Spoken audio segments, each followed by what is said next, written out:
Hello, everybody, and welcome into On the Road with AHSAA Radio Network. Brett Pritchard and Lauren Welcher here in Moody, Alabama, getting ready for Moody and Auburn coming up this Thursday. Lauren, good to see you again. Going to have a lot of fun here in Moody. Got a cool place we're going to go try some Mexican today. We're about to head over to the high school and talk to Coach Ganus. Really tough schedule they've played so far, but a big game coming up this Thursday out of region.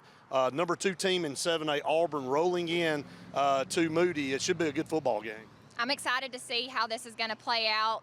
Like you said, I'm excited to talk with Coach Ganus. He is a coach there at Moody for the 3rd year. I think he has a wonderful mindset for his program, and I'm excited to sit down and talk with him a little bit more. Yeah, absolutely. And our program brought to you by ALDOT, the Alabama Department of Transportation. Drive safe, reminding everybody to drive safe. We couldn't do this show without them, and we really appreciate them. I want to pass along some facts like we always do every single week here. Fridays are the most crash-prone day of the week, 3 p.m. to 6 p.m., the most crash-prone time of the day on Friday. So make sure you buckle up, put your phones down. We want everybody to be safe to and from the games, especially all over this state. All of our roads, no matter if they're back roads, main highways, or interstates, make sure you buckle up and obey all traffic laws and put those phones down. And we're going to take a small break, and we're excited. We got a new member of our team, Lawrence. We're going to get her to come up here in just a second. All right, I've got Faith Richardson. She's the newest member of our team here on the road. Faith is a student at Auburn University in PR, marketing, film. I'll just let you tell everybody a little bit about it. Yeah, so I'm a journalism major. I'm minoring in Spanish. I have been at Auburn 3.5 years just about. I'll be graduating in December, and I'm super excited for this to be my first kind of on-camera kind of thing. So, well, we've got a little bit of a tie. Your professor was one of my professors at Auburn, Rick Smith, and Rick gave me a call, said we got a great student. We'd love for her to join y'all's team if you've got room. And you and I and Randy met a few weeks ago, and we're glad that you're going to work into what we're doing here with AHSAA. Faith, I know you're excited about it. You already work with Auburn Sports Network, and you do some things with them on Saturdays and game day. Kind of tell everybody what you do. Yeah, so Thursday leading up to the game, I do 2 player interviews. They preview about 45 minutes before the actual game starts on the Auburn Sports Network, and they're just kind of, it's an offensive player, a defensive player, and we kind of just talk a little bit about their personality, kind of what they do when they're not on the field, and then we have a little bit of what we're looking forward to this week in whatever game we're about to play. So that's also been a lot of fun, and I've just had a really great experience with that, and I'm really excited to see what we can do here. Well, it's a little warm out here in Moody, Alabama today. I know it's officially fall. It doesn't feel like fall, but we're about to head over to the high school and talk to Coach Ganus. Excited about that. Excited to have Faith part of our team moving forward for the rest of the year. So don't go anywhere. More of On the Road with the AHSAA Radio Network right after this.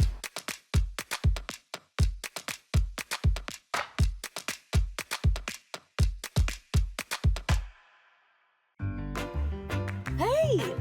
Alabama has a hands-free driving law, which means you can't hold your mobile phone while you drive. And you can only use a single finger or swipe to answer a call.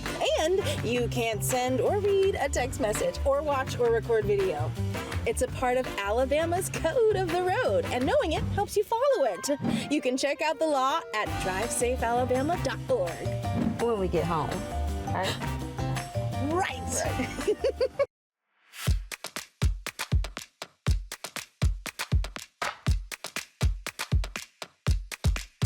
All right, we're here on the field at Moody High School with head football coach Jake Ganus. Coach, thank you so much for taking a little time out today to come out here and talk to us. Yeah, absolutely. Thank you all for coming out here and seeing what we got. Well, you got a lot going on. But first of all, let's talk about it. New school coming up over here to our left, and we're going to show everybody a little bit about that footage, or with some footage. But man, that's exciting times here in Moody for you guys. Yeah, it is. Really thankful to our board and all our people in our city, really, for helping us get this done. But yeah, right behind us, we'll have a new competitive gym, and I'll have a 2-story field house on the backside overlooking the field we're on right here. This is a new turf field. Brand new Jumbotron. Everything around here has kind of been just slowly upgrading, and you can tell the people in the community, they really want to grow. And, when when I took this job back December 22 or 21 going into 22, it was one of the things where to leave Thompson, I felt like it had to be the perfect spot, and this was it. And it started with the buy-in, and so super thankful. But yeah, it's exciting, really exciting. Well, you just kind of took it out of my mouth, the buy-in. Obviously coming over to Moody, and going back through the history, the school been here since 1978. But in your first 3 years here, you've put together a tremendous record. Looks like everybody's bought in to your vision. Just kind of talk about what you sold this school system when you came here. Yeah, I think it started with our people in the community, but being at a place like Thompson where I was exposed to state championship caliber teams, state championships the last 3 years I was there, and I kind of got to see how that worked. And I knew coming to a 5A county school that it would be tough to replicate and simulate some of that stuff, but I told my principal and our people, especially in our booster club, like if we go all in and we do things a certain way, I mean, we can get it done and we can build a team, and build these kids up and do things that people say we couldn't do. And I think, our first 2 years when we've won more playoff games in the first 2 years than in school history, back-to-back 10-win seasons, first time ever. And that's just the beginning. I think like our kids are starting to finally taste what that success feels like on a week-to-week basis. And last week was a big one for us, getting over that big game hump. I think we've kind of struggled there. And Helena was a phenomenal team. We were able to go over there and get the win at their place, which was huge. But, yeah, I mean, it's been awesome to see the buy-in, and I came in as a crazy young guy selling state championships, and because I know for a fact if you don't talk about it and don't believe it, your kids won't. They won't. There's no way in their head they think they can do it, especially for being in a program that hasn't had much success. So that's the first thing we did was just come in here and we started preaching blue maps, and we're in year 3. We don't have one yet, but this year with our schedule and with how it's looking, we have a shot. Just like anybody does, but we got a shot, and I think our kids believe that. Well, it's like you and I were talking on the way over here. You can't get out of the bed scared, right? That's it. You're not scared when you scheduled Gainesville, Georgia. I mean, you a tough team out of the gate, and then you played Oxford, and then you got Auburn High School coming in here. You guys aren't shying away from the big guys, and again, like you said, got over the hump with a big win over Helena last week. Kind of talk about your mindset and scheduling some of these teams coming in. So, my first year, really the first 2 years, I didn't get to make the schedule, and so got in the playoffs my first year. Felt like we were a really good football team, and went up to AHSAA and played a really well-coached, hard-nosed, tough football team, and they punched us in the mouth, and I don't think we faced any adversity that year. I think our 2 close games that year we lost. We lost by 1 here to Leeds, and then we lost up at AHSAA in the second round. So year 2, we get out of the Cleburne County game. We schedule Bishop McNamara from Baltimore. They come down. Looked like the Ravens practice squad.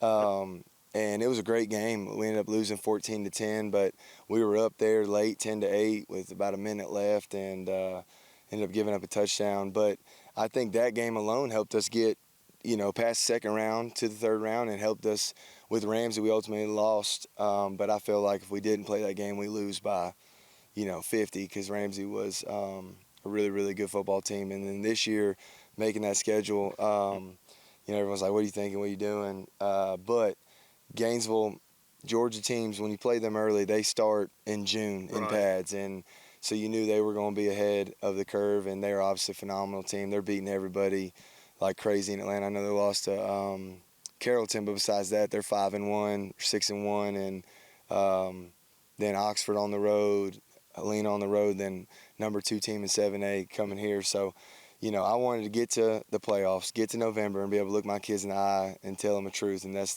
we're the most battle-tested team in 5A.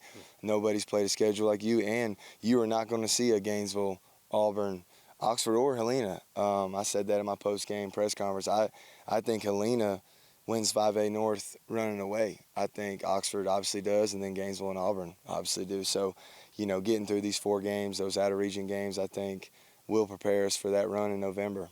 We'll talk about the game. Auburn coming in here, like you said, number 2 team in 7A. They had one close game against Opelika, but really haven't had a close game since. And I know Coach Etheridge, I know you do as well. He's got a great program. He's won everywhere he's been as well. And I know you're looking forward to the test. Yeah, absolutely.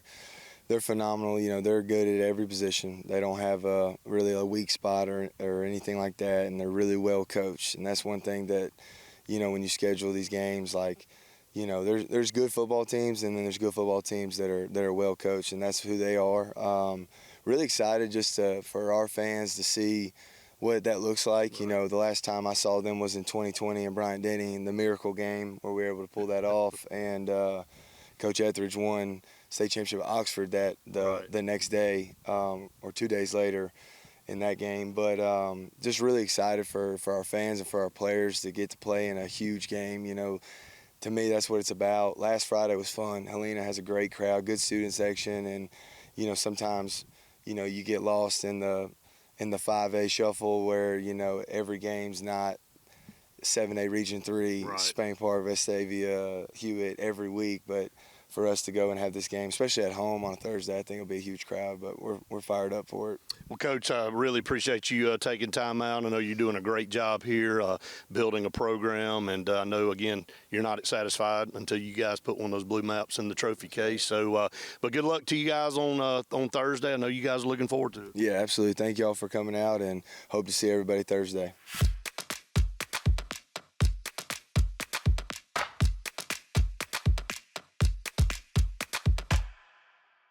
Alabama has a hands-free driving law, and that means you can't hold your mobile phone while making a call.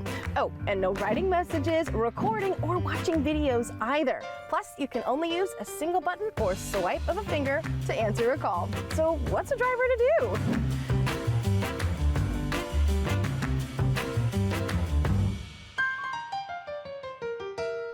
Alabama's hands-free driving law is in effect. Follow it.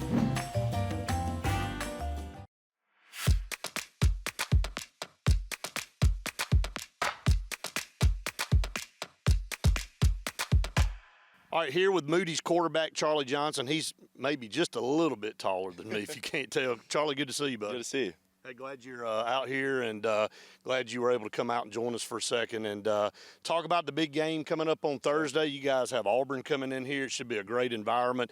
I want to go back, though. Last week had a big win over Helena on the road. Talk about that a little bit. Yes, sir. It was a great team. It was a great win for our team. Obviously, a great game. Really proud of all of our guys, the line, the receivers, the running backs, and the whole defense. Big stop down there on the 10, 11-yard line for the defense, and just proud of our offense for how we played and how we handled adversity throughout the game. Talk about your coach. We just talked to Coach Ganus a little bit, and, you know, you kind of brought a mindset and a vision in here to change the culture and, you know, have that belief that you guys can go all the way and win a state championship. And, you know, I kind of kidded him about scheduling the games that he scheduled out of region, going out and playing some of the better teams, not only just in the state but in the country. You know, go over and play a team like Gainesville, Georgia. But kind of talk about that from a mentality standpoint and what that does for you guys. Yes, sir. Yeah. So, obviously, he's a phenomenal coach. He's taught us so much and has helped this program grow so much. And he's helped our mindset as players to be more confident. He's scheduled tougher teams so we can prepare for the playoffs and we'll be more prepared going into them and know how to handle adversity in the regular season. So we'll learn. We'll see different stuff throughout the games. And it's good for our offense and defense to see different types of offenses, different types of defenses. We kind of get a look at everything, and it really just gets us ready for anything that may come at us in the playoffs. Yeah, and that's the ultimate goal. That's what you play football for, to get to the playoffs and have a chance to win a state title. Charlie, real quick, talk about some of your guys on offense. You're the quarterback. You're a senior. You're going to Georgia Southern. I know you're excited about that, but I know you want to have a strong finish to this season here at Moody. Kind of talk about some of your teammates a little bit. Yes, sir. So offense, we have great receivers all around. We've gotten guys back throughout the games. We had a couple of injuries, but everyone's come back. So Josiah Dozier, Elijah Rutledge, Steven Sigler, Braden Wright's coming back soon. We got Bradley Blaze, he's injured. Bravis Cave, LaCameron. Those are our skill players. Logan Johnson, phenomenal players. They give me a chance to make plays. They get open and, you know, they catch the ball. And up front, we got a great line. They're all back. So had them last year, so we have experience with them. And they're awesome, and they protect me, and I love them for that. So I get them biscuits when I can. I feed them. Take care of those big guys. Yes, yes. So it's really all around just a great offense, and on defense, we have phenomenal players as well. Sidney Walton, DJ, KG. There's phenomenal players, and Barack, Bailey. I could list everyone. Cam Mallory. There's so many.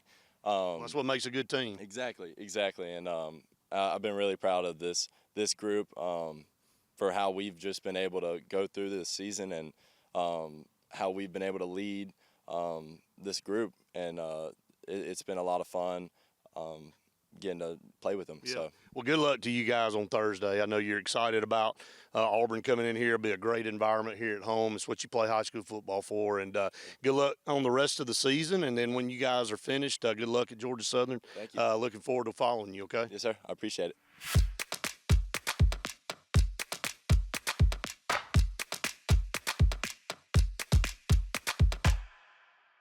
You think this is just a gray metal box, right? Let's get a little closer. Closer. Yeah, Manna brand air conditioners are designed, engineered, and assembled in the USA.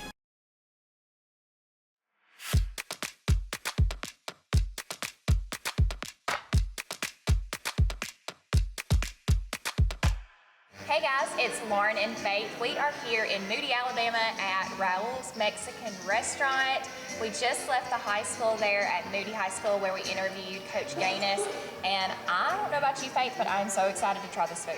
I'm so hungry. This looks so good. It does. We have not had Mexican yet, and this was one of the things I most definitely wanted to try while we're on the road. So I have the Pollo Fundido. It's grilled chicken with cheese, pico de gallo, and jalapenos. And I guess essentially I'm gonna wrap it up in these flour tortillas. So what do you have? I have chicken, steak, rice covered in their cheese dip, and it looks so good. It does look good. I'm kind of jealous. I may need to try a bite of yours too. Hey, that's okay. So we're gonna dig in and try this out. I'm excited.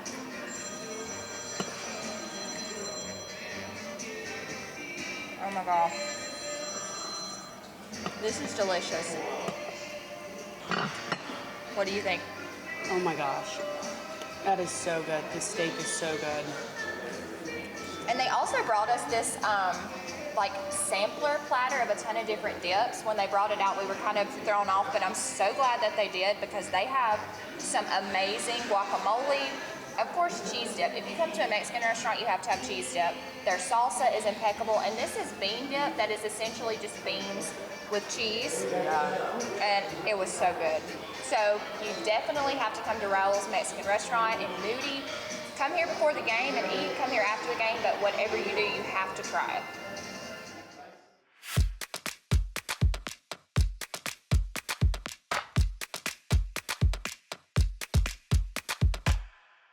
This is just a gray metal box, right?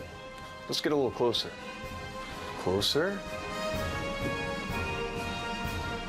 Manna brand gas furnaces are designed, engineered, and assembled in the USA. So this baby is true red, white, and blue.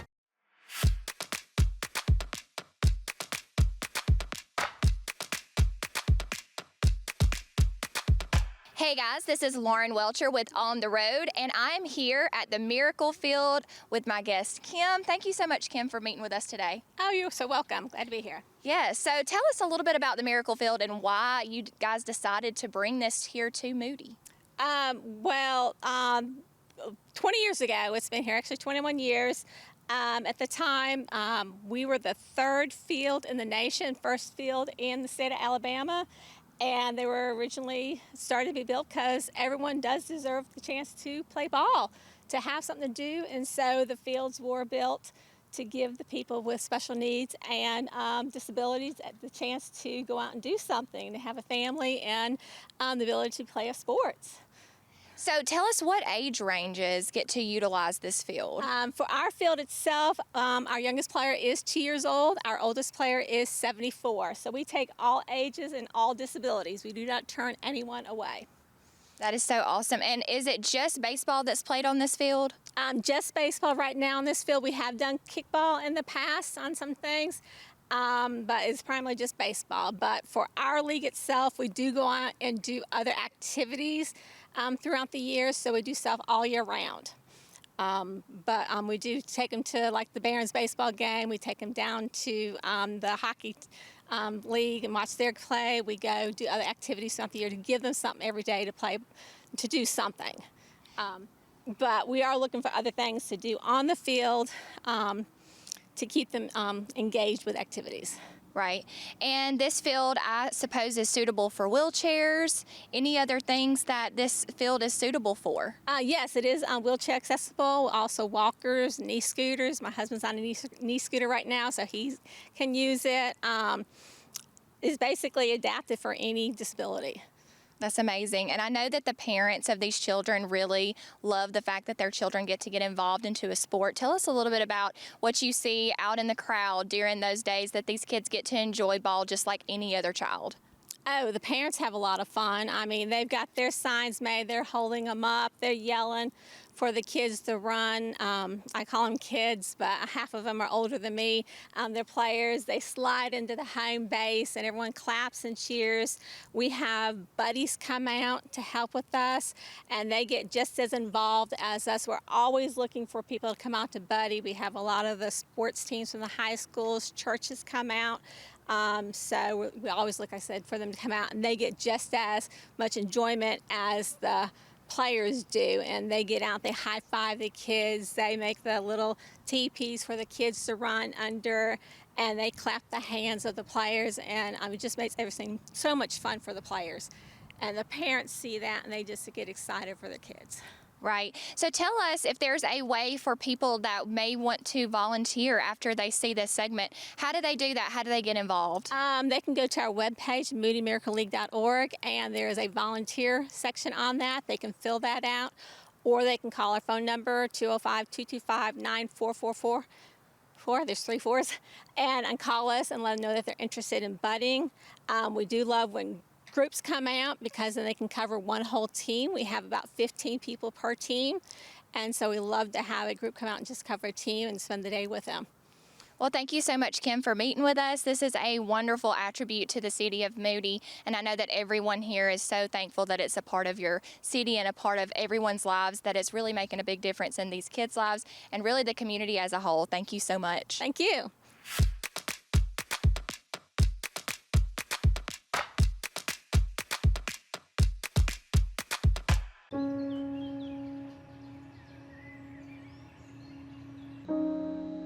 This high school gym used to be packed most nights.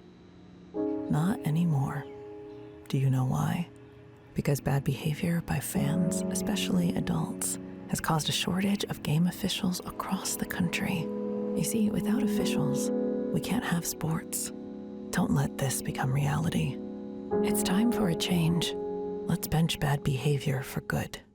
South Alabama High School volleyball powers Daphne and Spanish Fort squared off at the Trojans Gymnasium last week, and the match was every bit as good as expected. Daphne's Ella Lomax, who had over 270 kills this season, had 17 in this match, plus 4 service aces and 10 digs. Anna Grace Chasen also added 14 kills for the Trojans. For the Toros, Taylor Ishmael and Caroline Downey each had 10 kills. Kaylin Boykin led the team in digs with 14. Carlin McAllister also had 5 aces as Spanish Fort improved to 32-6, pulling out a very difficult 3-1 victory, winning 30-28, 25-22, 21-25, and 25-18. Daphne was 21-8 following the setback. We head to Northeast Alabama next, where Boaz High School's flag football team met St. Clair County in both schools' first ever Class 1A 5A Region 8 battle. Boaz quarterback Greer Maples led the Pirates offense, completing 13 of 19 passes for 222 yards and 4 touchdowns. Lilac Stanton had 3 TD receptions and finished with 5 catches for 95 yards. Ava Roden had 5 flag pulls, 3 sacks, and forced a safety for the Boaz defense. Jackie Jarquin had 3 flag pulls and returned an interception for a touchdown as Boaz rolled to a 47-0 victory. Next, we look at T.R. Miller versus Hillcrest Evergreen in what was expected to be perhaps the biggest single battle in Class 3A Region 1 this football season, and both teams delivered on that expectation. T.R. Miller's Miles Johnston started the night off by returning the opening kickoff more than 85 yards for a touchdown. He added 2 rushing touchdowns, and quarterback Nathan Commander passed for a touchdown as the Tigers of Coach Brent Hubbard edged Hillcrest 33-28 to improve to 5-0 on the season and 3-0 in region play. The win was Hubbard's 51st at T.R. Miller and improved his overall record to 234-58. The Jaguars, coached by Justin Nerid, fell to 2-1 in Region 1. We move next to Shelby County, where the Class 6A Helena Huskies hosted the Class 5A Moody Blue Devils in a non-region battle between 2 emerging powers. Senior quarterback Charlie Johnston did his part, passing 337 yards and 2 touchdowns, while also running for a 3rd TD as the Blue Devils pulled out a very tough 26-21 win. LaCameron Meadows rushed for the final TD. Jalea Rutledge led the visitors with 9 catches for 182 yards and a touchdown on 9 catches and 1 touchdown. And teammate Josiah Dozier caught 2 passes for 101 yards and a score as Moody improved to 3-2 despite playing one of the toughest schedules in all of Class 5A. It doesn't get any easier this week, however, since head coach Jake Ganus heads back home with his team to get ready for unbeaten Class 7A powerhouse Auburn on Friday night. At nearby Mountain Brook, the Spartans hosted Oxford in Class 6A Region 6 in what turned out to be a real thriller. Mountain Brook, coached by Chris Yeager, jumped out to a 28-14 lead, but Oxford, coached by Sam Adams, clawed back to pull out the 29-28 win. The unbeaten Jackets improved to 5-0 as quarterback Mason Mims completed 30 of 43 passes for 354 yards and 3 touchdowns. Caleb Wynn also rushed 15 times for 85 yards and a score. Jalen Taylor, Damius Wilson, and Nick Richardson all had over 100 yards receiving, with Richardson hauling in 3 TD receptions. The game came down to the final minute with Oxford scoring to pull within 1 point, 28-27. Instead of kicking the point after to tie the game, Adams elected to go for the win, and his team delivered when Mims connected with Richardson for the deciding 2-point conversion pass to take a 29-28 win and remained unbeaten at 3-0 in Region 6. Our next stop is in Tuscaloosa, where American Christian hosted Fairfield in Class 4A Region 4 action. Quarterback Jamaria Hamilton led Fairfield passing for 155 yards and 2 scores, while also rushing for 124 yards on 16 attempts. Jeffrey Duncan also threw for a touchdown for the Tigers as Coach Shepard Skane's squad edged the Patriots 27-24. DeMarcus Pruitt, Jacoby Harden, and Devin Moore all caught touchdown passes for Fairfield, now 3-1, with Jeffrey Duncan leading all receivers with 4 catches for 58 yards. Next, we head to Walker County, where Dora and Fultondale battled in Class 4A Region 5 to another exciting finish. The Bulldogs of Coach Chavis Williams piled up 304 yards rushing, with Jaden Griffin leading the way with 184 yards and 2 touchdowns. Jacoby Foster added 112 yards on the ground. Griffin also added 97 yards passing and 1 touchdown. This back-and-forth game was finally decided with 23 seconds remaining when Fultondale scored on a long pass to close Dora's lead to 34-33. The Wildcats of Coach Keon Hanley went for the win on the extra point try, but Dora's defense rose up and stopped the play ball game, with each team seeming to score after the other. And with 23 seconds left to play in the 4th quarter, Fultondale scores a touchdown on a deep pass and decided to go for the 2-point conversion and the win. However, the conversion was foiled by Dora's defense, and the Bulldogs remain unbeaten in Region 5 with the 34-33 win. Sparkman High School's Senators and Huntsville High School's Crimson Panthers played their Class 7A Region 4 contest last week at Huntsville's Joe Davis Stadium, which is the new home of the Huntsville FC semi-professional soccer team. The spruced-up stadium was befitting this battle as Sparkman, coached by first-year head coach Ronnie Watson, pulled out a 14-12 win to improve to 2-1 in Region 4 play. The contest was a defensive battle. The Panthers, coached by Jimmy Gay, earning a safety and a block punt for the touchdown during the course of the game to stay in it. Sparkman's Keaton Williams would pass for 244 yards and 1 score, and Zayden Bodney picked up 102 yards, rushing for 5 carries with 1 TD, and Sparkman booted both extra points to claim this hard-fought win.